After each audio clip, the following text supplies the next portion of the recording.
algunos mensajitos irónicos, ¿no?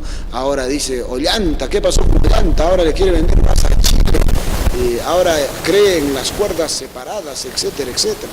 Frente a ese tema ya han comenzado a nacer pues diferentes opiniones y protestas naturales por diferentes líderes políticos, no solamente en nuestra provincia, sino a nivel regional y a nivel nacional. Porque la pregunta es pues sencilla y clara. ¿Y qué pasa con el gasoducto surandino? ¿Qué pasa con las plantas de transformación? ¿Qué pasa con la petroquímica en nuestro país, particularmente en nuestra región del Cusco? El gas sigue costando 42 soles en la convención, llega a los 50 soles en Pichari, Quimbiri, en las zonas donde es el centro del gas de Camisea, los distritos que tienen pues seguramente el yacimiento.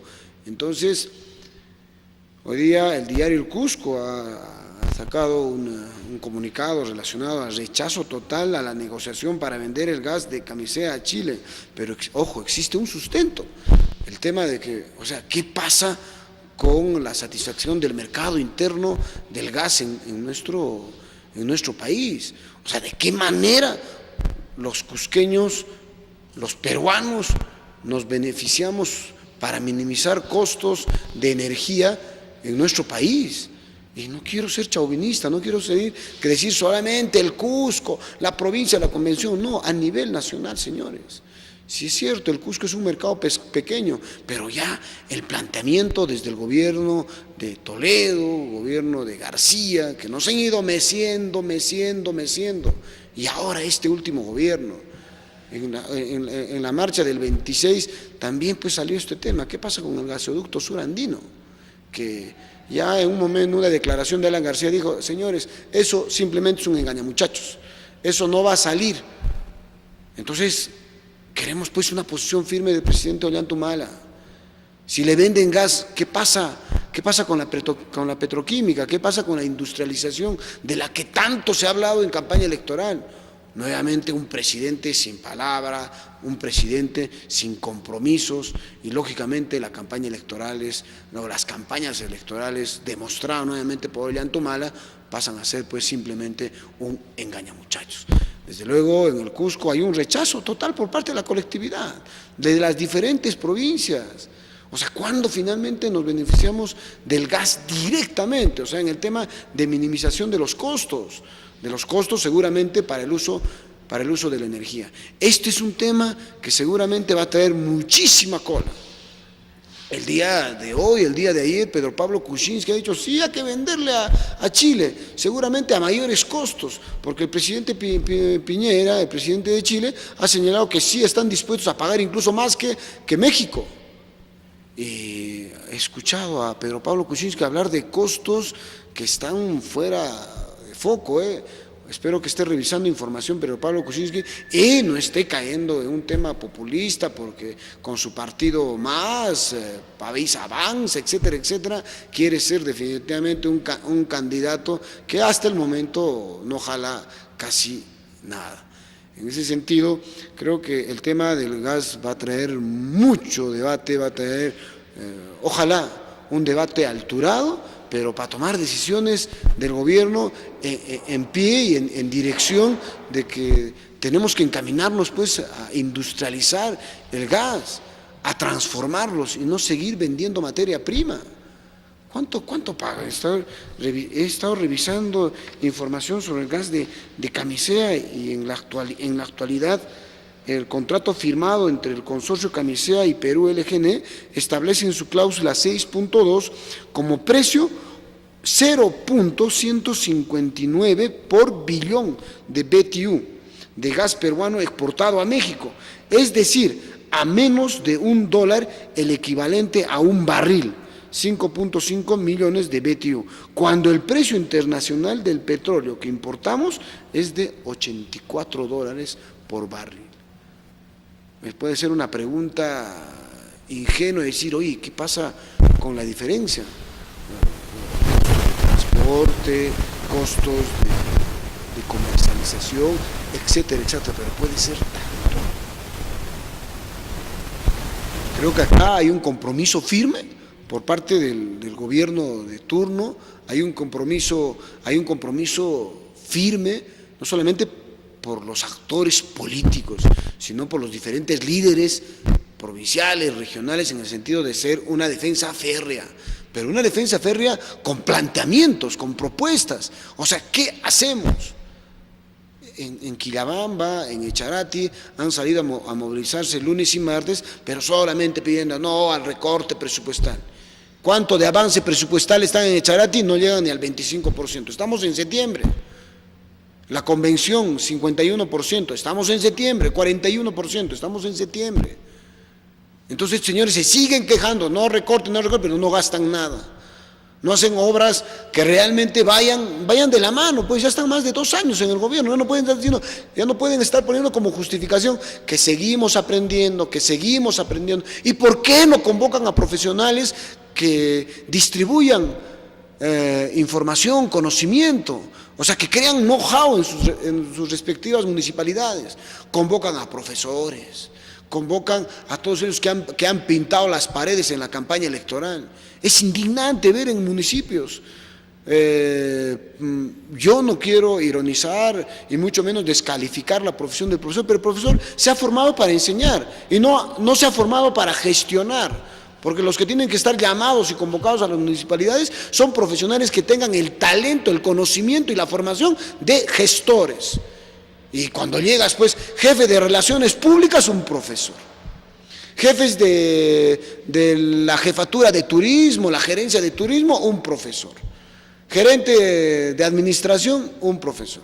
Lógicamente, pues, el alcalde es profesor, la alcaldesa es profesora y su círculo son, pues, los del SUTEF, son los del gremio de profesores.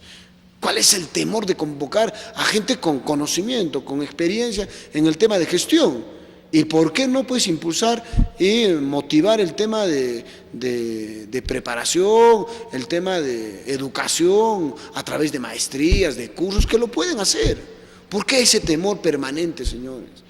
Eso molesta, pues tienen un montón de recursos derivados del Cano y no le dan un uso eficiente, un uso eficaz para que finalmente las poblaciones se beneficien directamente.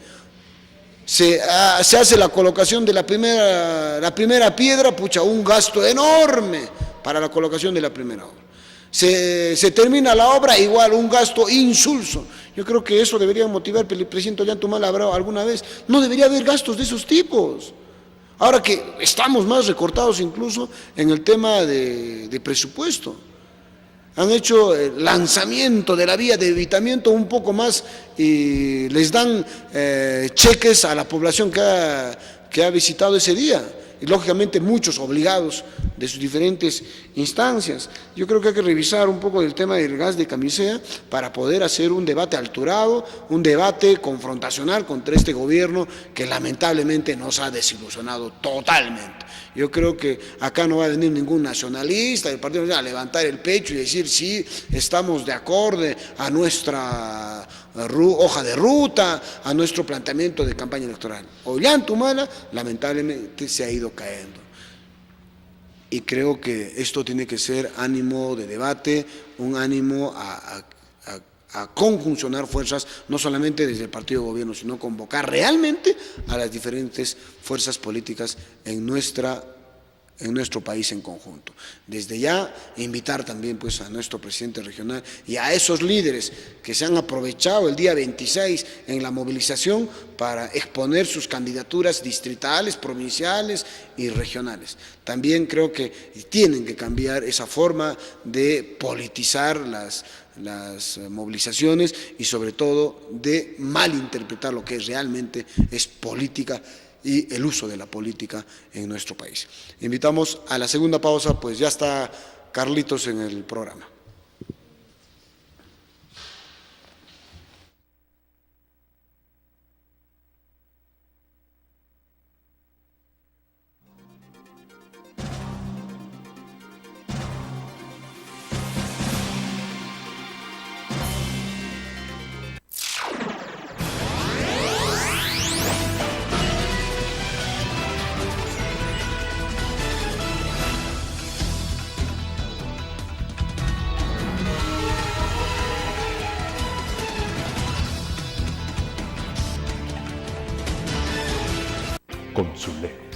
opinión y mercado.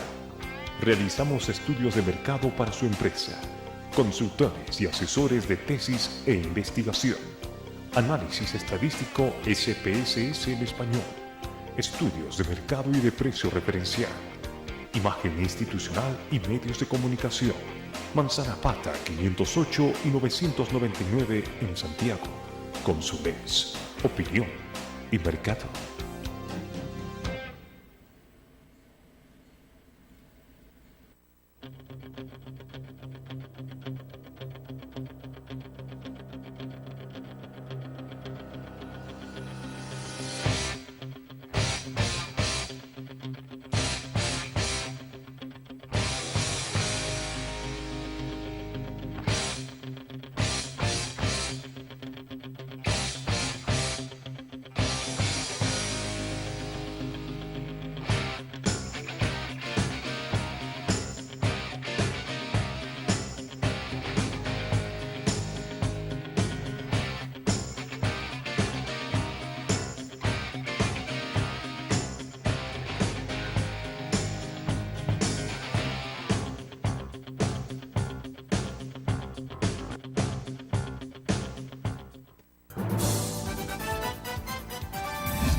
Continuando con Poder y Desarrollo Regional, y previo atento saludo a nuestra distinguida y amplia audiencia, no solo la clase política, sino cusqueñas y cusqueños de nuestra región. Este programa se repite, como siempre lo decimos, se escucha a través de estaciones locales, ya estamos casi en 10 provincias. Además de la gran ciudad del Cusco, estamos en Quillabamba, Calca, Urubamba, Sicuani, Yanaoca, Espinar y Santo Tomás. En todas esas ciudades, a través de las señales de televisión locales que existen en las respectivas provincias. Y también hay emisoras que transmiten en audio este programa, cuyas señales llegan a también el sector de Paruro y Acomay. Quiero empezar mi participación en esta ocasión con un breve análisis de la economía. El Instituto Nacional de Estadística e Informática ya ha publicado el crecimiento económico del mes de julio, y el mismo que ha sido de 4.5%, con lo cual el crecimiento se acumula hasta el momento en un 5% de crecimiento en 7 meses. Es positivo, pero es menor de lo previsto. Sigue reflejándose la desaceleración en el crecimiento de nuestra economía. Esperando que hayan buenos números de agosto a diciembre, todavía hay optimismo en que podemos crecer a un nivel de 5.5%. Las cifras no los dirán, lo cierto es de que el entorno externo adverso está empezando a cambiar. Estados Unidos ya crece, Francia y Alemania han empezado a crecer en Europa, y en el caso de la China, aun cuando han decidido hacer un viraje en la prioridad del crecimiento, que antes era hacia afuera y ahora va a ser hacia adentro, esa economía, o sea, los chinos, la gran República Popular China, va a seguir siendo un gran demandante de muchos productos nuestros. Vamos a ver entonces si ya se recupera el sector externo para que también nuestra capacidad de producción recupere sus mercados y de esta manera retomar niveles de crecimiento superiores al 6%. En concreto, hay crecimiento, no como quisiéramos, pero es crecimiento, y además el más alto en América Latina. Va a ser un crecimiento superior a Chile, va a ser un crecimiento superior a Brasil, y sin duda hay otros países en América Latina que simplemente están mal, muy mal. Es el caso de Venezuela, es el caso de Argentina, y con serios problemas, con fuertes distorsiones en su economía, países vecinos como Bolivia o Ecuador. En la parte política, y esto para ya terminar el programa, vamos a usar estos últimos minutos para analizar lo que ha ocurrido el día del paro nacional y regional el jueves, específicamente jueves 26. Primero, un paro convocado por la CGTP con una gran cantidad de puntos de reclamo, pliego de reclamos. Algunas cosas son la pretensión de algunos gremios que es legítimo, aumento de sueldos médicos, enfermeras. En otros casos es una preocupación normal de gobiernos regionales y locales que han visto disminuido sus ingresos fiscales, sus presupuestos, porque disminuyó el canon minero. Los precios de los minerales han bajado, las ventas han bajado, la recaudación ha bajado y la transferencia vía canon también ha bajado. En otros casos, los puntos del paro han sido ideologizados, por ejemplo, eso de pedir nuevo modelo económico, un cambio de política económica. Muy bien. ¿Qué es lo que hemos observado en el paro? Primero, una fuerte movilización básicamente de empleados públicos. Estamos hablando de los maestros y los empleados públicos, desde médicos hasta sectores y trabajadores administrativos del nivel central, regional y local en nuestro país. Y más allá de algunos enfrentamientos con la policía y nutridas movilizaciones, por lo demás no han habido novedades. El presidente de la República no ha estado presente en el país el día del paro, lo que quiere decir que hecha la evaluación no era mayor problema. El paro no era ninguna amenaza a la gobernabilidad de nuestro país.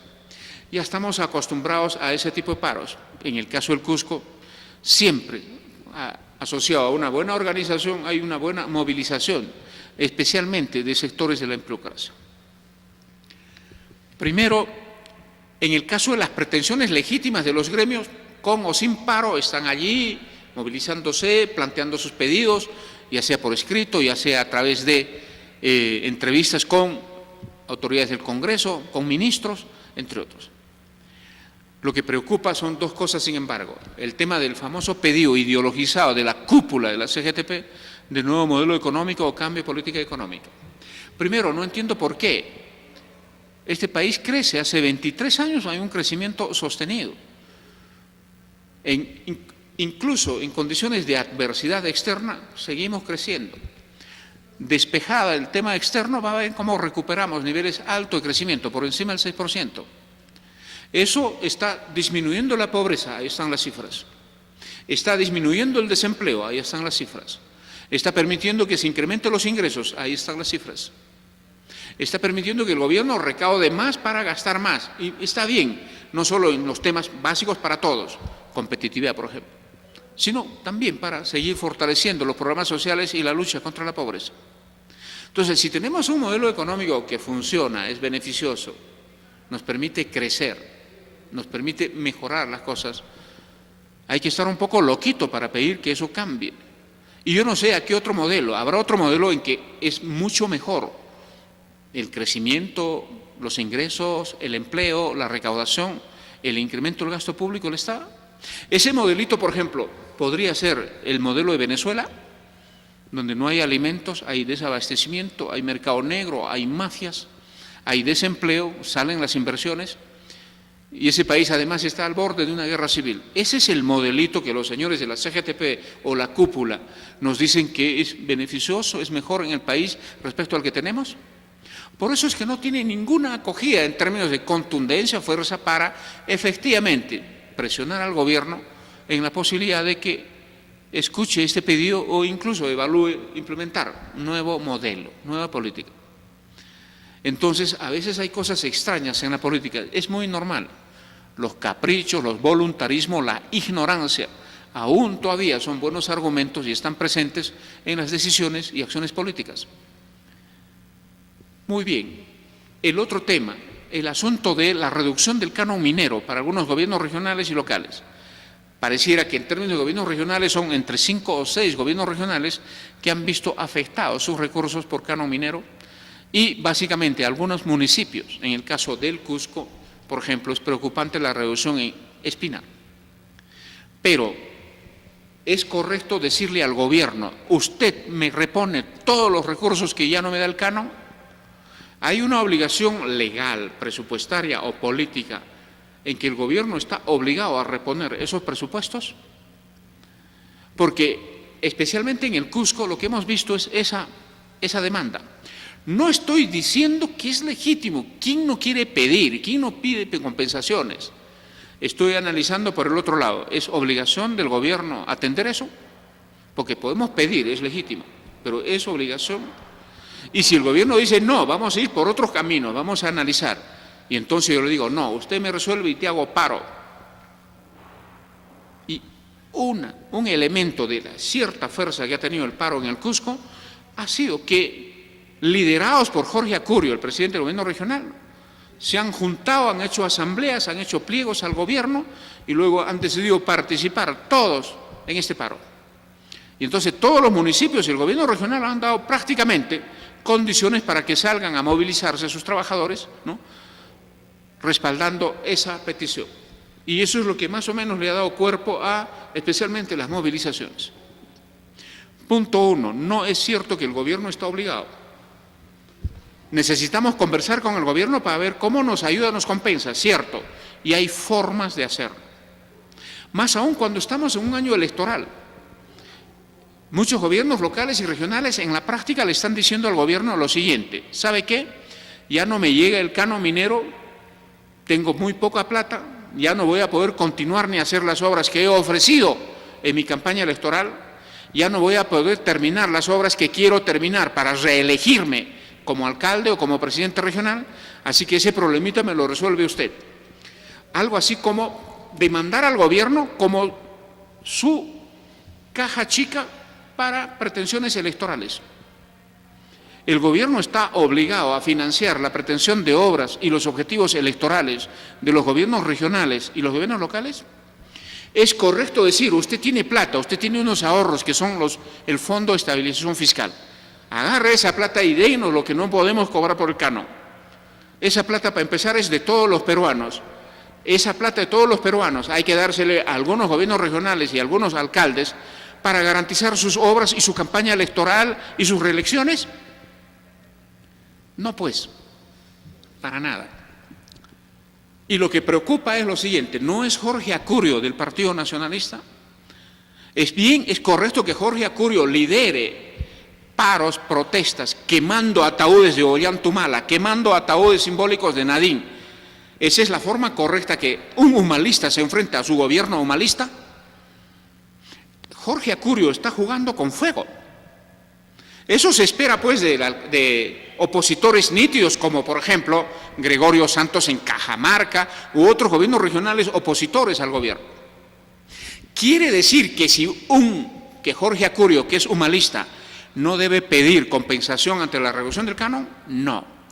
Quiere decir de que la conducta de un miembro oficialista en enfocar un problema y pedir soluciones no es lo mismo que un opositor.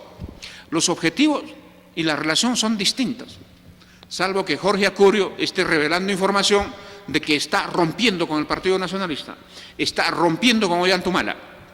Si es lo que en verdad está revelando, muy bien, es coherente lo que hace. Pero si sin darse cuenta y si sigue siendo humanista, si sigue reconociendo los beneficios de Ollantumala y del Partido Nacionalista Peruano para que esté donde está, obviamente está actuando mal. Y además han iniciado un proceso en el que ya no va a ser fácil retroceder. Ahora hablan y nos hablan de un paro macrorregional. ¿Lo seguirá liderando Jorge Acurio? ¿Seguirán movilizándose esos 112 alcaldes distritales y 13 alcaldes provinciales? Entonces, como analistas políticos nosotros vemos estas cosas que son un poco preocupantes. No dudo de que hay que buscar formas de atender esta reducción que se llama un shock presupuestario de reducción de ingresos de las autoridades regionales y locales. Pero las formas de hacerlo va a depender de los criterios políticos con que están enfrentando este shock, este problema, y las estrategias, los métodos que tienen para presionar al gobierno hacia ahí. No dudo que han venido funcionarios de tercera o cuarta categoría del MEF a decir sí, sí, sí a todos. a decir que sí se podría compensar todo lo que han perdido por la reducción de precios en el mercado internacional de los minerales. Y luego cuando van arriba y hacen un análisis mayor, terminan diciendo de que no va a ser todo. Algo se puede ver y se molestan de ello. Obviamente, en el gobierno tampoco deberían haber misiones de cuarto nivel o de primer nivel que vienen acá a levantar expectativas y luego retroceden. ¿Hay problemas de gobernabilidad? Sí, pues, desde el gobierno. Todavía falta mucho aprendizaje y mucha coherencia en la forma en que el gobierno debe ver y atender las demandas asociadas a algunos fenómenos que ocurren, como en este caso, dramática reducción de presupuestos por el lado del canon minero.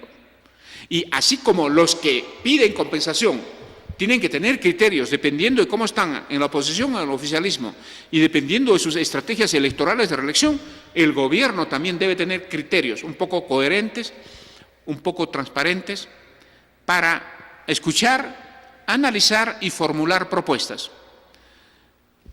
Por más que se haya ofrecido todo y luego haya retrocedido, lo cierto es que el gobierno no está obligado a compensar vía otros mecanismos presupuestarios y peor, con los ahorros de todos, a 5 regiones y algunas decenas de alcaldes. Entonces, un criterio, por ejemplo, podría ser, muchos gobiernos regionales y muchos alcaldes tienen saldos de balance, o sea, plata que no han gastado. Está comprometido en obras que todavía no han empezado, que todavía recién tienen sus expedientes, o han gastado bastante poco. Entonces, ¿acaso no es correcto decir, ve usando eso que has ahorrado, que son tus presupuestos no utilizados, saldos de balance? ¿No podrías usarlo para continuar estas obras cuyos presupuestos ya no los tenemos? Esa es una forma. Lo otro, podemos sacar bonos. Captamos plata y te lo doy, y cuando te recuperes pagas esa deuda. Esa es otra opción. Lo otro es decir, sí te puedo dar algo, pero no todo. Por un lado, en alguna obra podría haber, por ejemplo, el avance de la construcción de una escuela. Me parece que esa obra no debería parar. Pero los alcaldes han luego decidido hacer muchas obras. ¿Qué pasa si además de una escuela, un alcalde ha ofrecido el monumento al Huacatay? ¿Esa obra también debe financiarlo el gobierno en su continuidad? Y entonces hay pues maneras, formas de gestión presupuestaria ante adversidades. Y hay también maneras y formas de entender el choque cuando ha sido afectado. Supongo que se puede priorizar, supongo que se pueden buscar opciones, pero le hago paro, tiro piedras a la policía. Esa es la forma de presionar al gobierno para que te dé plata. Acá el que más tira piedras y se enfrenta a la policía debe tener más presupuesto, más compensación. Y reitero este tema lamentable de la desubicación de los amigos humanistas que han alentado este paro y son los que más gente han puesto en las calles, los que más gente han movilizado para tirar piedras, sus obreros de sus obras y los empleados de los gobiernos locales y regionales. Entonces, ¿qué creen que va a responder el ministro de Economía o el gobierno? Por ejemplo, a Jorge Acurio. Amigo, compatriota, esa es la forma en que nos vamos a relacionar. ¿Me vas a tratar como un opositor, como un enemigo político mío? Tirándome piedras. Ahora tú, que eres de casa, ¿crees que me vas a sacar el presupuesto que pretendes? Entonces muchos dicen, no sé qué ha hecho Jorge Acurio, pero hay mucho misterio en esa conducta. Vamos a ver qué viene, vamos a ver, ¿encabezará el paro, el tirapiedras del paro macrorregional? ¿Seguirá dando apertura, condiciones para que sus empleados participen en el paro sin que haya descuento, sin que no haya problemas? Entonces, ¿estarán resolviendo con estos mecanismos el problema de recuperar recursos para continuar obras? ¿Creen que con más y más paros van a tener más presupuesto? El gobierno hace rato ha dado señales de que tiene otra forma de entender los problemas. El compromiso del gobierno, al menos en economía, pareciera que es cada vez más correcto y más coherente. En ese contexto no creo que la manera en que están muchas regiones y municipios pidiendo sus recursos, no creo que encaje con esos criterios del gobierno. Y más aún si me pides plata para tu campaña y crees que yo debo darte, esa es la lógica del gobierno. Sin duda la respuesta va a ser no, porque el gobierno también tiene sus propias formas de ver la política, sus propias formas de ver los objetivos electorales. Entonces pareciera que falta una mejor asesoría política, tanto al gobierno regional como más aún a los gobiernos locales. Aquellos que nítidamente tienen una estrategia de oposición, porque no son humanistas, no son del Partido Nacionalista, podrían estar actuando más o menos coherente con los métodos tradicionales de enfrentar o de ser y actuar como opositor. Pero los que son oficialistas, con los mismos métodos que los opositores, allí sí, sin duda, hay cosas raras, hay cosas absolutamente raras. Nosotros creemos, como es normal en política, que el gobierno tiene bien claro si debe o no financiar las obras de la campaña electoral de muchos gobiernos regionales y alcaldes que se han quedado sin presupuesto por esta reducción del cargo. Al que menos sabe de política le va a quedar claro la respuesta. No está obligado a proporcionar el financiamiento de obras de campaña electoral, de campañas reeleccionistas. No está obligado, ni legal, ni presupuestaria, ni políticamente. Y verá en qué casos corresponde, en qué casos hay prioridades donde sí tiene que haber formas de habilitar y financiar, se verán las opciones, pero por ahí va la cosa. Y cuanto más paros y piedras, menos oportunidades. Y a eso es lo que yo le llamo a muchos líderes que llevan a la derrota las expectativas del pueblo. Porque le dicen a su pueblo, vamos a hacerle un paro al gobierno para que nos dé la plata. ¿Creen que les va a dar? Lo más probable es que si siguen con esto, no les va a dar. Y ese sueño, esa expectativa de la población, va a la derrota. Hay muchos de esos líderes que tenemos. No llevan a la victoria al pueblo, no resuelven los problemas que demanda el pueblo. Con métodos equivocados los lleva a la derrota y agravan y profundizan los problemas. Por eso es bueno saber política, por eso es bueno conocer la economía, por eso es bueno asesorarse bien en estrategias asociadas a shocks, por eso es bueno entender los criterios distintos que se utilizan en la política presupuestaria. Porque los mismos métodos, paro, yo no sé si alguna vez evaluamos cuánto hemos ganado los cusqueños o cuánto han ganado los pueblos con paro. Todas han sido para llevar a la derrota, pero sí han servido para que hayan electoreros, líderes que ya se están postulando, ya se están perfilando. Las movilizaciones que han sido apoyadas por el pueblo solo han servido para ganar alcaldías, presidencias regionales, consejerías, congresistas, pero no han servido para resolver las obras y los servicios que demandan y necesitan los pueblos. Nosotros aquí hacemos justamente ese tipo de análisis económicos y políticos, y en este caso el paro, ese es mi punto de vista. Vamos a ver en qué continúa esto, porque ha empezado un camino, un movimiento de enfrentamiento de regiones y gobiernos locales contra el gobierno, con argumentos, como he señalado, totalmente equivocados y sin que el gobierno esté obligado ni legalmente, ni presupuestariamente, ni políticamente a resolver en los términos que demandan justamente esas autoridades regionales y locales. Con esto quiero despedirme agradeciendo de manera reiterada al periodista Washington Alosella Portilla por la generosa sesión de 1 hora de programación directa de este programa y 2 de repetición en la semana. Reiterada gratitud por esa actitud, una pequeña alianza y estrategia con, para mí, un gran demócrata, porque esta es una pequeña contribución a nuestra democracia y nuestro sistema de economía de mercado. A nombre mío, Carlos Dávila, de mi compañero de conducción, Vladimiro Guevara Candia, y mi compañera de conducción, Rosemary Moscoso Valer, les hacemos llegar nuestra gratitud por su sintonía y nos despedimos hasta la próxima edición. Muchísimas gracias y buenas noches.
bienvenidos a nuestro programa. Gracias por acompañarnos el día de hoy, que tenemos como siempre preparado para ustedes un programa que esperamos sea de vuestro